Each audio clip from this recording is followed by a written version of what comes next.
Hello everyone, welcome to our channel. आज आपण पाहणार आहोत की अपडेटेड सिलेबस जो SSTचा आहे, तुमचा सोशल सायन्स जो आपण म्हणतो इतिहास, राज्यशास्त्र आणि भूगोल, त्याचा काय सिलेबस अपडेट आहे जो 2025 आणि 26 जे तुम्ही 26 मध्ये पेपर देणार आहात तर त्यासाठी काय काय सिलेबस आहे ओके ते आपण सगळं आज डिस्कस करणार आहोत। आणि माझं नाव आहे फरहीन शेख, मी सोशल स्टडी आणि मराठी शिकवत आहे।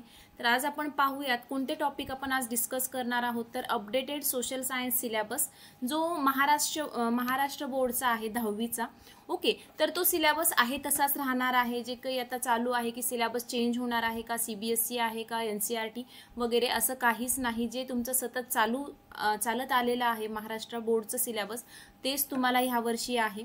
नंतर दुसरा जो पॉइंट आपण डिस्कस करणार आहोत, बुक आणि रिसोर्स, म्हणजे बुक्स कोणते कोणते तुम्ही यूज करायचे आहेत। नंतर एक्झामचा पॅटर्न काय आहे ॲज पर बोर्ड ओके, बोर्डचा जो पॅटर्न आहे तो काय आहे, मग स्ट्रॅटेजी काय आहे ओके, वर्षभर तुम्हाला कसा अभ्यास करायचा आहे ते आपण आज डिस्कस करणार आहोत। तर आपण सगळ्यात आधी पहिला पॉइंट डिस्कस करू, updated social science syllabus okay. तर आज आपण पाहूयात, हा तुमचा इतिहास राज्यशास्त्राचा पुस्तक असणार आहे सेम, आणि त्याचा जो इंडेक्स आहे ते आपण थोडंसं पाहूयात की 9 धडे आहेत तुम्हाला, पूर्णपणे 9 चॅप्टर आहेत। आणि त्याचं वेटेज जर आपण पाहिलं तर पहिले जे 2 चॅप्टर आहेत त्याचं 9 मधून तुम्हाला 6 मार्काचं फिक्स पेपरमध्ये येणार आहे। 2 चॅप्टरचं 6 मार्काचा वेटेज आहे।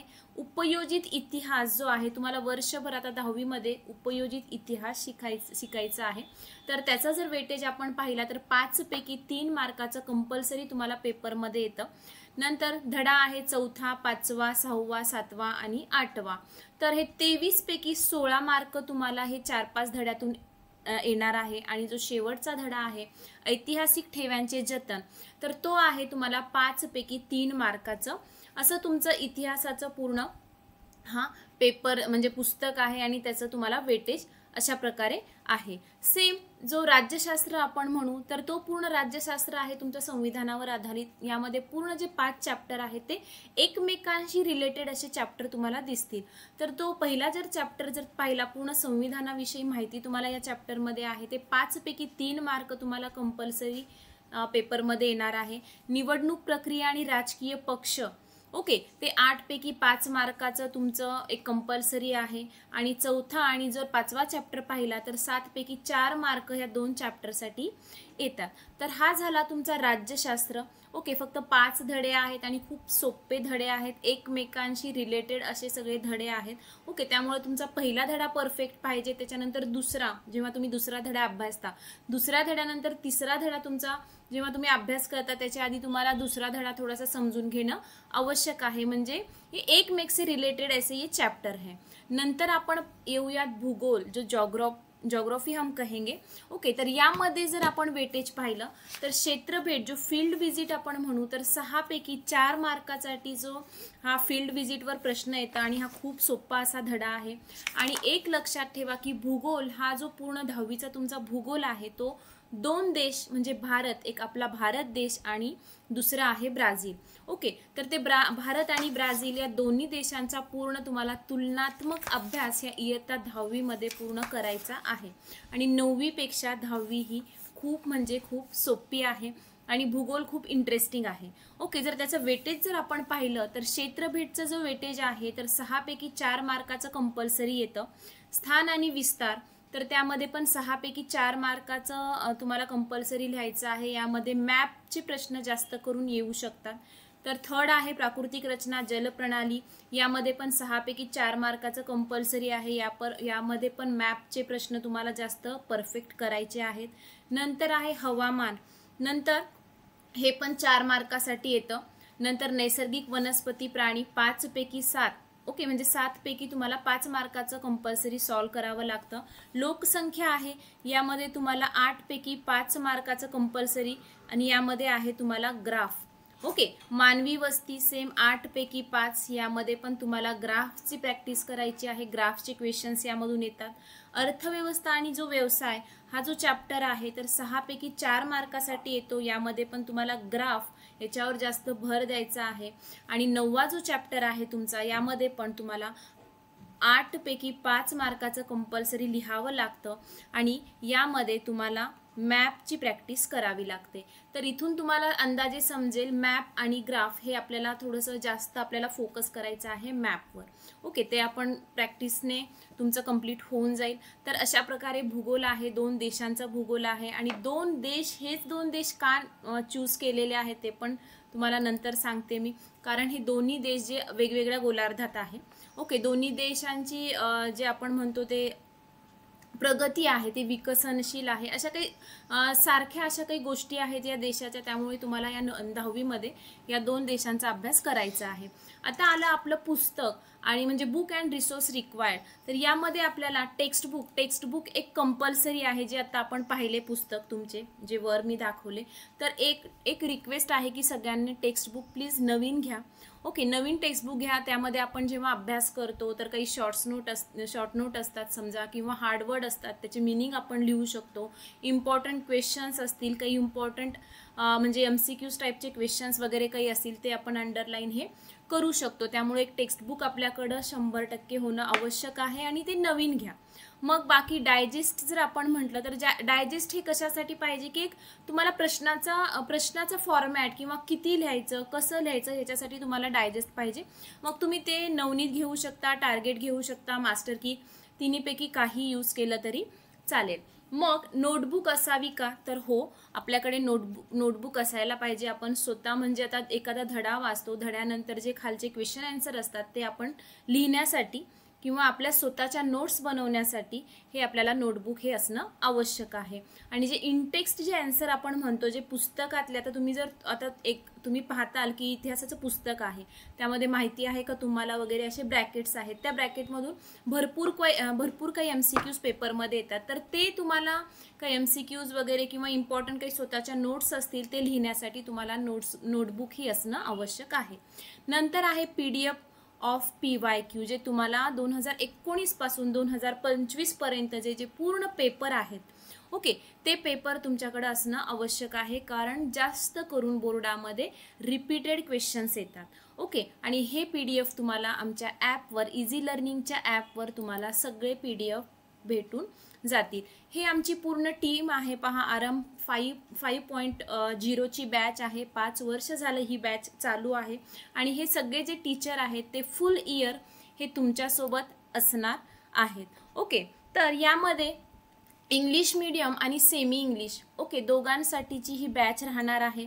तर सेमी इंग्लिशसाठी समजा तुमचं सोशल स्टडी आहे, ओके, किंवा अजून मराठीचे वेगळं पुस्तक आहे, तर ते सोशल स्टडी हे सेमी इंग्लिशच्या मुलांसाठी घेतलं जाणार आहे आणि इंग्लिश मीडियममध्ये पण हे सगळं होणार आहे. तर हे आमच्या मागच्या वर्षीचे हे जे टॉपर्स आहेत किंवा हे रिझल्ट जो आमचा मागच्या वर्षीचा होता पहा, तर एक 76 स्टुडंट होते ते 90% होते. 113 जे स्टुडंट होते ते 85% अबाव होते आणि 13 जी मुलं होते ते शाळेतून फर्स्ट आलेले होते. असा हा गेल्या वर्षीचा मस्त असा आमचा एक रिझल्ट होता पहा. ओके, आणि ही आमची जी टीम आहे, your dream team of teacher. तर पार्थ सर माहीत आहे तुम्हाला, शुभम सर माहीत आहेत, सायन्स शिकवणार आहेत दोघं पण. मग गॅलेक्सी परमार मॅम मॅथ घेणार आहेत. निलिमा मॅम जे इंग्लिश मीडियममध्ये जे हिस्ट्री, सिविक्स आणि जॉग्राफी आहे ते निलिमा मॅम घेणार आहेत. शैलेश सर आहेत ज्यांचा संस्कृत आहे ते शैलेश सर घेणार आहे. चंद्रशेखर सर इंग्लिश घेणार आहे आणि फरहीन शेख म्हणजे मी ते सेमी इंग्लिशसाठीचं सोशल स्टडी म्हणजे हिस्ट्री, सिविक्स आणि जे जॉग्राफी आहे ते मी घेणार आहे. ओके, आणि मराठी प्लस. नंतर कोमल दीक्षित मॅम पूर्ण तुमची हिंदी घेणार आहेत आणि योगेश सर आहेत मॅथ तुम्हाला शिकवणार आहेत. ही अशी आमची एक टीम आहे.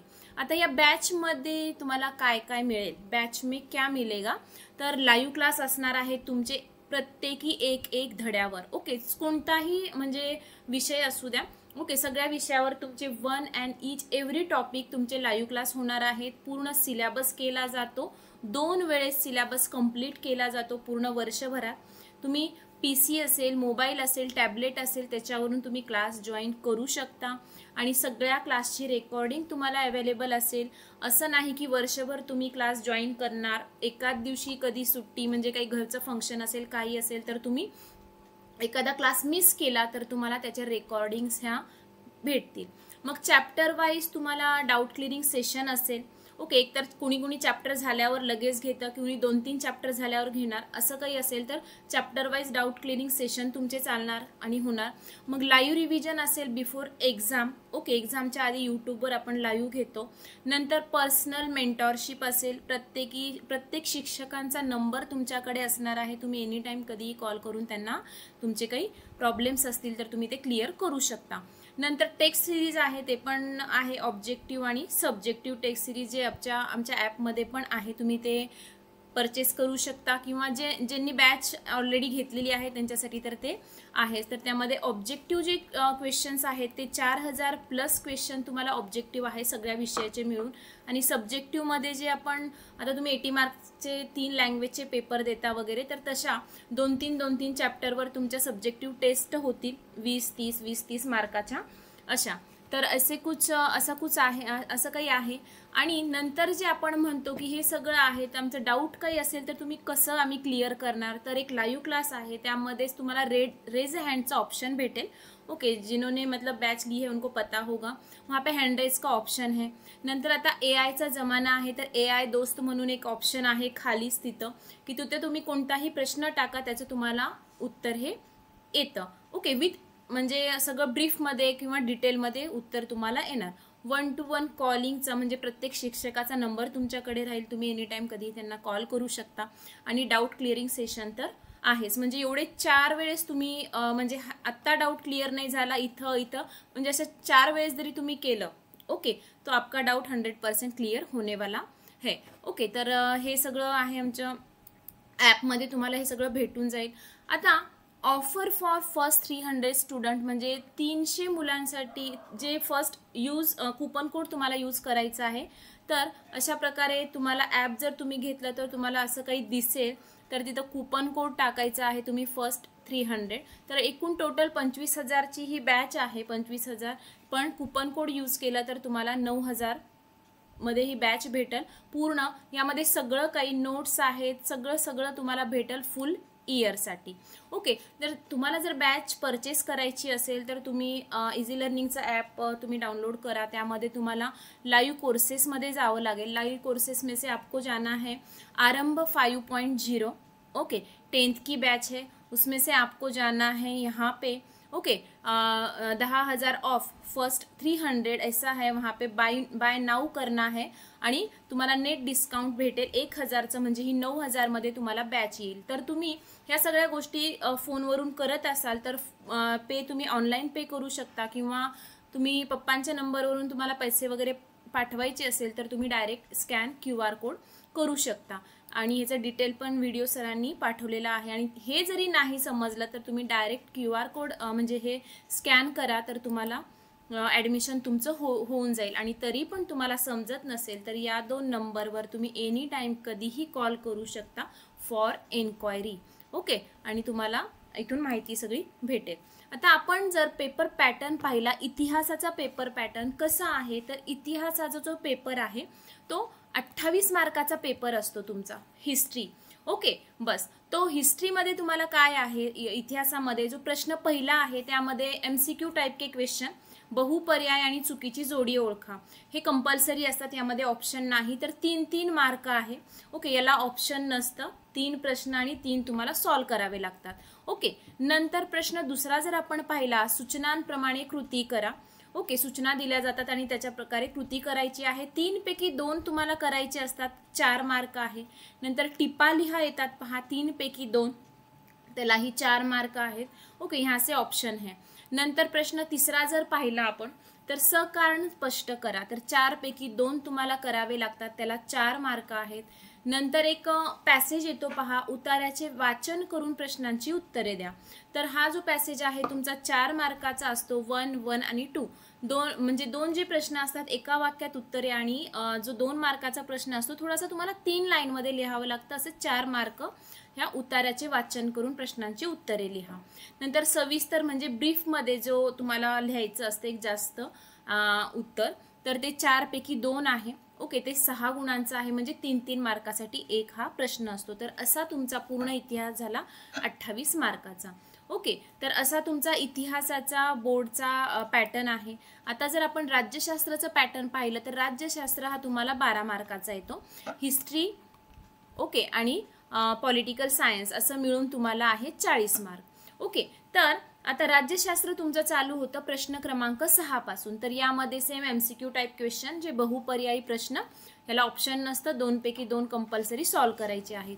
नंतर तुम्ही जर प्रश्न 7व्या मध्ये जाणार तर पुढील विधाने चूक किंवा बरोबर आहे विथ म्हणजे रिझन के साथ लिखना है आपको, ते सकारण स्पष्ट करायचं आहे, 3 पैकी 2.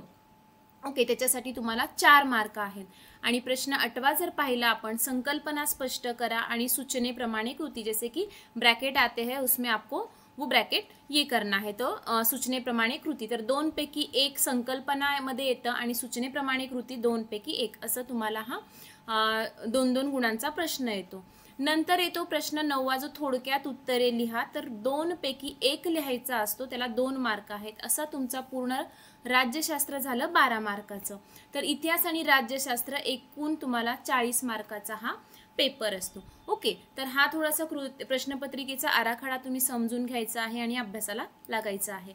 आता जर आपण पाहिलं भूगोल तुमचा सेपरेटली असा 40 मार्क्सचा आहे. जे आपण पाहिलं, तुम्हाला 2 देशांचा अभ्यास करायचा आहे, भारत आणि ब्राझील. ओके, तर वेळ 2 तास असते, 40 गुणांचा पेपर असतो. आणि भूगोलचा पॅटर्न जो आहे, पेपर पॅटर्न, इतिहास आणि राज्यशास्त्र सारखा नसतो, तो चेंज होत असतो. चेंजमध्ये प्रश्न म्हणजे काय, तर प्रश्नामध्ये थोडंसं चेंजेस येत असतात. तर प्रश्न पहिला जर तुम्ही पाहिला, अचूक पर्याय निवडून विधाने पूर्ण करा. ओके, हे नंतर अचूक सहसंबंध जोडा, नंतर अचूक गट ओळखा, असे तिन्ही पैकी कोणताही एक प्रश्न येऊ शकतो. यामध्ये ऑप्शन नसतं, तर ते 4 मार्कासाठी. नंतर जर प्रश्न आपण दुसरा पाहिला तर योग्य जोड्या लावा, वेगळा गट ओळखा, विधानांचा योग्य क्रम लावा, साखळी पूर्ण करा, चुकीची जोडी ओळखा, यापैकी कोणताही एक प्रश्न येऊ शकतो 4 मार्कासाठी. म्हणजे इथं पॅटर्न हा सेम नाही. ओके, प्रश्न पहिल्यामध्ये वेगवेगळे प्रश्न येऊ शकतात, प्रश्न दुसऱ्यामध्ये एवढ्या टाईपचे वेगवेगळे कोणतेही प्रश्न येऊ शकतात. आणि प्रश्न तिसऱ्यामध्ये पण सेम असंच आहे. तर एका वाक्यात उत्तरे आहेत, यहाँ पण इथं तुम्हाला ऑप्शन भेटेल. ओके, यहाँ पे ऑप्शन है, एका वाक्यात उत्तरे 5 पैकी 4 लिहा. जर आलं तर नावे द्या, 5 पैकी 4 लिहा. चूक बरोबर ते सांगा, 5 पैकी 4. फरक स्पष्ट करा, 3 पैकी 2. टिपा लिहा, 3 पैकी 2. तर या 4-5 प्रश्नापैकी एक प्रश्न येऊ शकतो 4 मार्कासाठी. ओके, तर असा हा म्हणजे प्रश्न पहिला, दुसरा, तिसरा भूगोलाचा पॅटर्न फिक्स नाही. अशा टाईपचे कोणतेही प्रश्न येऊ शकतात.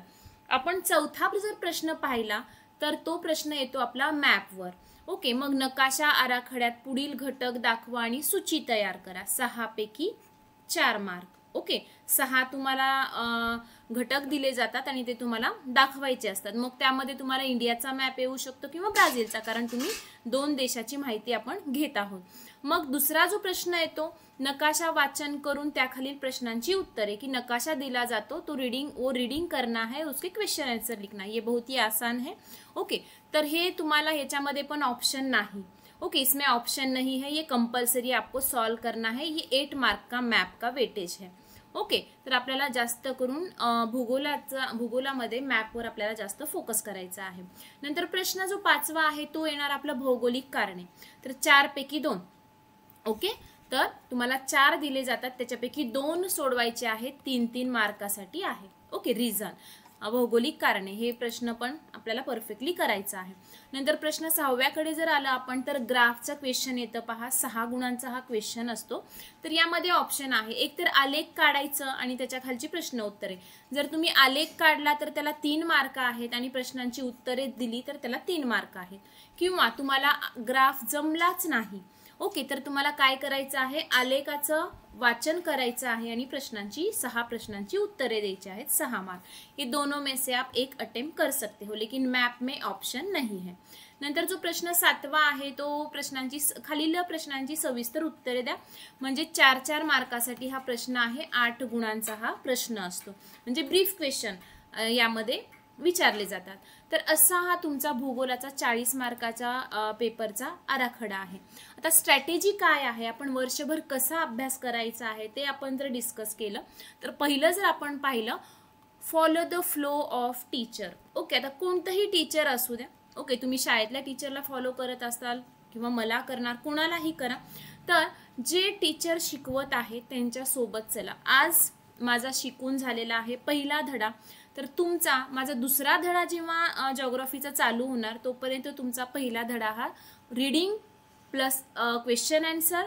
ओके, बस उसमें राइटिंग वर्क सब ये सब आपका होना जरूरी है.